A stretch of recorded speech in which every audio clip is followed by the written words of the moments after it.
फिर आगे मंत्र में शब्द दिया है दक्षिणे काली के। यह बहुत स्वदेश्य शब्द है, आवश्यक शब्द है। ये सारे बीज आपको समझने चाहिए, नोट करने चाहिए जो मैंने बताए हैं। काली की दो प्रकार की साधनाएं हैं, वाम मार्ग की साधना और दक्षिण मार्ग की साधना। वाम में काली के, दक्षिणे काली। यदि सारे बीजों को ग की ध्वनि के साथ उच्चारण करेंगे तो वाम में काली के शब्द का प्रयोग करना पड़ेगा, और यदि उसको मिला जुला रूप लेंगे तो फिर दक्षिणे काली के शब्द का सम्मिलित करना पड़ेगा। ये ध्यान रखना चाहिए। केवल तांत्रिक पद्धति से भी काली को सिद्ध किया जा सकता है, मगर उसके लिए सारे बीजों को तंत्र के माध्यम से प्रयुक्त करने पड़ेंगे, और जब तंत्र के माध्यम से प्रयुक्त करेंगे तो वाम में काली के शब्द का प्रयोग करना पड़ेगा। इस मंत्र में संशोधन करना पड़ेगा उसको। इसलिए इसमें जो मैंने मंत्र दिया है वह दक्षिणे काली के मंत्र है, वाम में काली के मंत्र भी हो सकता है। उसमें भी काली का ध्यान यही है, बीज यही है, चिंतन यही है, स्वरूप यही है, विन्यास यही है, पूजन क्रम यही है, साधना यही है। उसमें एक निष्ठता ज्यादा है। उस प्रकार से आप बुद्धों की तरह उसके सामने बैठ नहीं सकते, इस प्रकार से मरे हुओं की तरह मंत्र जाप कर नहीं सकते, उसमें ये काम चलेगा नहीं। अभी तो हम केवल उसके सामने अगर मंत्रात्मक है तो स्वरूप हमारा है कि न मंत्रम नो यंत्रम तदपि जन जाने स्तुति महो न चावाने ध्यान। हम तो केवल बच्चों की तरह हैं जो गलतियां करेंगे, आपके सामने गलतियां कर रहे हैं बैठे।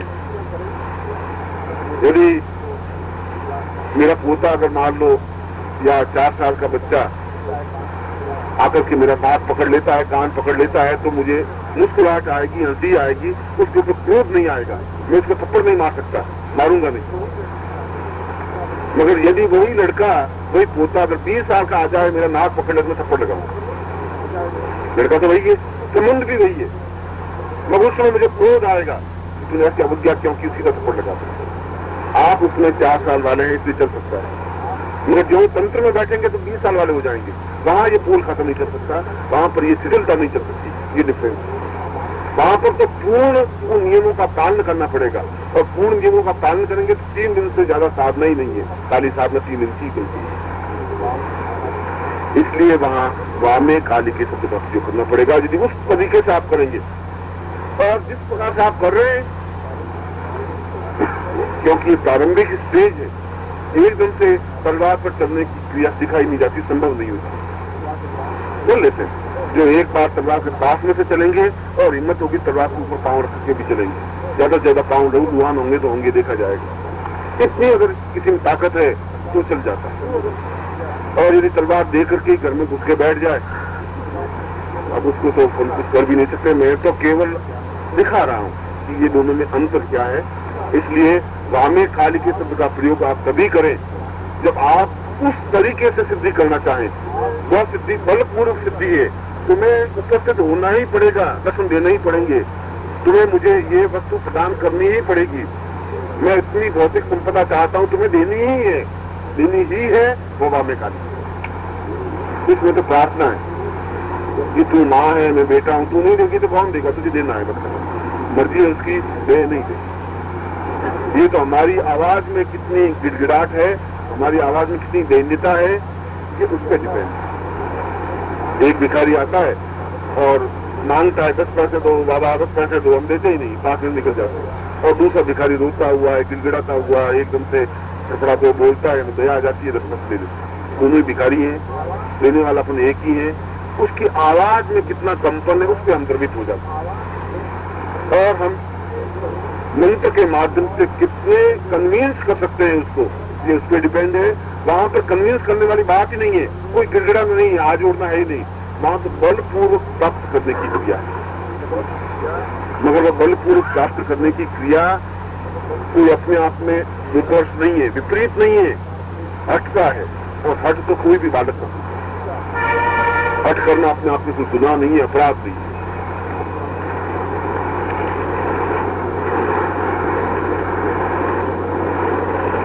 उसके बाद में उन्हीं बीजों का वापिस पुनरावलोचन इसलिए दिया गया इस मंत्र में, काली मंत्र में, कि मंत्र दो प्रकार के होते हैं, सौम्य मंत्र, तीक्ष्ण मंत्र। ये तीक्ष्ण मंत्र की संज्ञा में आता है। सौम्य मंत्र का मतलब है सीधा मंत्र, सरल मंत्र और हितकर मंत्र, जिससे कोई नुकसान नहीं पहुंचे, गलत करे तब भी कोई नुकसान नहीं पहुंचे। जैसे नमः शिवाय मंत्र है, ओम नमः शिवाय मंत्र है, सरस्वती नमः मंत्र है, महालक्ष्मी नमः एक मंत्र है। यह मंत्र सौम्य मंत्र है। अगर इन मंत्रों की गलत ध्वनि, गलत उच्चारण हो भी जाए तब भी नुकसान नहीं हो सकता साधक का। और तीक्ष्ण मंत्र में ऐसा नहीं चल सकता। तीक्ष्ण मंत्र में गलती नहीं हो सकती, गलती होती है तो नुकसान हो सकता है, नुकसान हो सकता है। इसलिए तीक्ष्ण मंत्र जितना ही ऊपर चढ़ता है उतना ही वापस उसी लेवल पर लाने के लिए इस बीज को वापस उल्लेखित किया गया, जिससे कि साधक को नुकसान नहीं पहुंचे, कम से कम साधक उसी जगह आके खड़ा हो जाए जहां से चला। इसलिए इसका पुनरावलोकन किया है। आगे के बीज की जरूरत नहीं है। कृष्ण काली के यहाँ के बीज मंत्र समाप्त हो जाता है। आगे नमः या स्वाहा या फट जैसा भी आपका प्रयोग है वो करिए। मंत्र तो इतना ही दक्षिण काली के तक ही, मगर क्योंकि ये तीक्ष्ण मंत्र है, शुरू का सारा मंत्र तीक्ष्ण है। कितना तीक्ष्ण है? महाकाली, महालक्ष्मी, महासरस्वती, वायवी और प्रत्यक्ष, इन सारे बीजों का समावेश है। तो सारे बीजों के समावेश को यदि सही ढंग से उच्चारण नहीं हुआ तो नुकसान भी कर सकता है, और नुकसान नहीं हो इसलिए वह साधक इस मंत्र के माध्यम से जहां पहुंचे वहां से वापिस, अगर गलती हो तो वापिस उस जगह जाकर खड़ा कर दे। इसलिए उसका वापिस उत्तरावलोकन किया। मूल तो ये मंत्र ओम क्रीम क्रीम क्रीम जीम जीम रूम रूम दक्षिणे काली के स्वाहा, बस मंत्र तो इतना ही है। काली का मंत्र तो इतना ही है, मगर ये सौम्य मंत्र भी है। यदि मैंने जितना बोला इतना बोले तो सौम्य मंत्र है। यदि पहले बीजों का समावेश करके और दक्षिणे काली के और स्वाहा इतना ही करेंगे तो ये सौम्य मंत्र बन जाएगा। और सौम्य मंत्र का प्रभाव बहुत धीरे होगा। और तीक्ष्ण मंत्र करेंगे तो पूरे मंत्र को पढ़ करके हम वापिस करेंगे तो तीक्ष्ण मंत्र बन जाएगा। तीक्ष्ण मंत्र की इसमें कुंजी इसलिए दे दी गई है कि किसी प्रकार से अहित कर नहीं हो। इस तीक्ष्ण मंत्र के साथ साथ उसका पुनरावलोकन किया गया। फिर भी काली मंत्र को सिद्ध करने के लिए इस पूरे मंत्र का प्रयोग करना चाहिए। ये तो मैंने मंत्र के अन्वय समझाए। ये तो मैंने ये समझाया कि केवल क्रीम बीज से भी कोई सिद्धि प्राप्त होती है, केवल रीम बीज से भी सिद्धि प्राप्त होती है, कोई रूम बीज से भी सिद्धि प्राप्त होती है। ये तो कई मंत्रों का विशिष्ट क्रम है, ये समझाया। मगर एक सिद्धि प्राप्त करनी है, काली सिद्धि प्राप्त करनी है, सकाम्य सिद्धि प्राप्त करनी है, जिसमें भी ऐसा मंत्र जो कि हमारे पूरे जीवन को पूर्णता दे सके, जो हमें लक्ष्मी दे सके, सरस्वती दे सके, जो हमें वायवीय सिद्धि दे सके, जो आंखों में ताकत दे सके, जो अंतर्मन को जागृत कर सके, जो प्रत्यक्ष दर्शन दे सके, और सिद्धि में मिलते हैं। इसलिए पूरे मंत्र का समावेश किया। और स्वाहा शब्द का तात्पर्य अपने आप को विसर्जित करने की क्रिया है। स्व, और स्व क्या? अहम। स्व के अहम को समर्पित करने की क्रिया स्व अहम स्वाहा। स्वाहा शब्द बना है खुद के अहम को विसर्जित करने की क्रिया को स्वाहा शब्द से सम्मिलित करते हैं। स्व अहम, स्वाहम, स्वहम। मैं अपने अहम का विसर्जन कर दूं। जब अहम का विसर्जन करूंगा, जब आप में अहम रहेगा तो आप कुछ प्राप्त कर ही नहीं सकते। यदि आप अहम रखेंगे तो साधक नहीं बन सकेंगे। साधक बनना है तो फिर अहम नहीं रख पाएंगे। फिर आप अपने आप को विसर्जित करना पड़ेगा, अपने आप को लीन करना पड़ेगा। और वह लीन करने का जो मंत्र है वह स्व अहम, अपने अहम को लीन करने के लिए स्वाहा शब्द लगाया है। अंत इसके आगे फट शब्द भी लगाया जा सकता है, नमो शब्द भी लगाया जा सकता है। स्वाहा शब्द लगाया इसीलिए कि आप अपने आप को पूर्ण साधक बन करके उस सफलता को प्राप्त कर सकते। और मैं आशीर्वाद दे रहा हूं कि आप वैसे ही पूर्णता प्राप्त करें जो इस मंत्र में पूर्ण से वर्णित है। शांतों में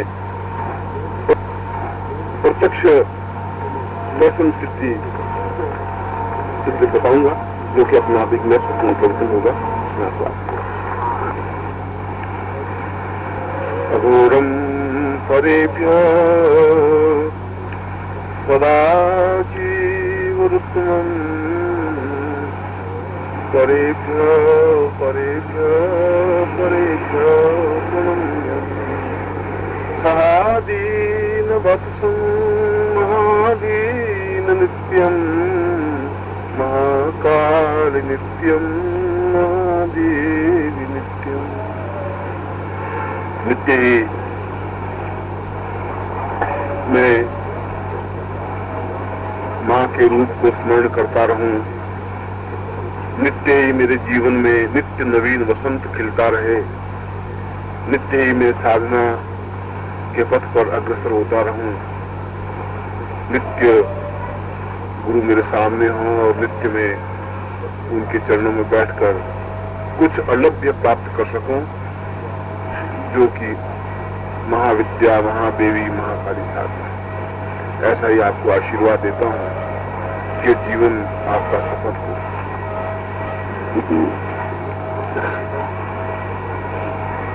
आज और कल मुझे लगभग साधकों से 20-25 पत्र मिले। उन 20-25 पत्रों में साधना के बारे में उनके प्रश्न थे। कुछ प्रश्न साबर साधनाओं के बारे में थे और 1-2 प्रश्न तो ऐसे थे कि क्या महाकाली साधना केवल मंत्रात्मक साधना है। जब आपने अपने प्रवचन में ऐसा कहते हैं कि प्रत्येक साधना तंत्रात्मक और मंत्रात्मक रूप से हो सकती है, तो क्या महाकाली साधना भी तंत्रात्मक और मंत्रात्मक के साथ साथ साबर साधना के माध्यम से भी हो सकती है? और ये साबर शब्द क्या है, और ऐसा तो हमने कहीं सुना नहीं, क्योंकि इसका तात्विक निरूपण कहीं कुछ नहीं है। करीब करीब ऐसा ही उसके पूरे पत्र का सारा। जहां तक उन 8-10 पत्रों का सारांश है साबर से संबंधित, मैं मूल विषय पर आने से पहले उस तथ्य को स्पष्ट कर लेना चाहता हूं कि साबर शब्द क्या है और क्या तात्पर्य है।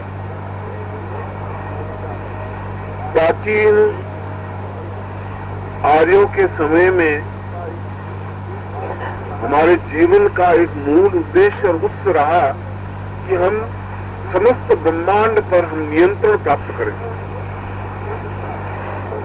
यह कामेच्छा और यह भावना, यह इच्छा आज के युग की नहीं है। आज भी व्यक्ति की इच्छा है कि मैं व्यापार के क्षेत्र में छा जाऊं। आज भी उसकी इच्छा है कि मैं एक शहर के एक भूभाग पर मेरा नियंत्रण हो, नाम हो। मैं एमएलए के रूप में हूं, मैं एमपी के रूप में हूं, या मैं चैम्बर ऑफ कॉमर्स का प्रेसिडेंट बनूं, या एस्ट्रोलॉजिकल फेडरेशन का मैं अध्यक्ष बनूं, या मेरी जाति विशेष का अध्यक्ष बनूं, या मैं अपने परिवार में ही मैं मुखिया बना रहा हूं, मेरी बात चले। यह जो कामेच्छा है मनुष्य की स्वाभाविक और नैसर्गिक इच्छा है। मनुष्य की इच्छा है हावी होने की, निरंतर हावी होने की प्रवृत्ति है उसकी। और सही अर्थों में देखा जाए तो मनुष्य की प्रवृत्ति पशुता की प्रवृत्ति है। पशु की एक ही आकांक्षा रहती है कि मैं सामने वाले प्रतिद्वंद पर हावी रहूं, और वह येन केन प्रकारेण हावी होने की कोशिश करता है। मनुष्य की भी वही प्रवृत्ति मूलतः पार्श्विक प्रवृत्ति है, आदिम प्रवृत्ति है, मगर वह रिफाइंड वे में है। बिल्कुल ऐसा कि पता ही नहीं पड़ता कि इसकी पशुता किस समय जगी और उस पशुता को इसने किस रूप में प्रदर्शित किया। जब हम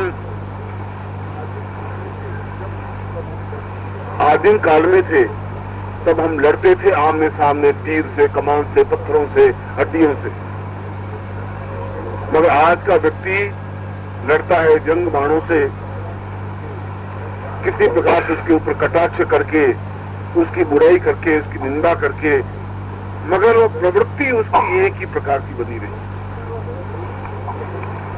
क्योंकि मूल उत्स व्यक्ति का एक ही है कि जैसे भी हो सारे समाज पर, देश पर, विश्व पर और ब्रह्मांड पर नियंत्रण प्राप्त करूं।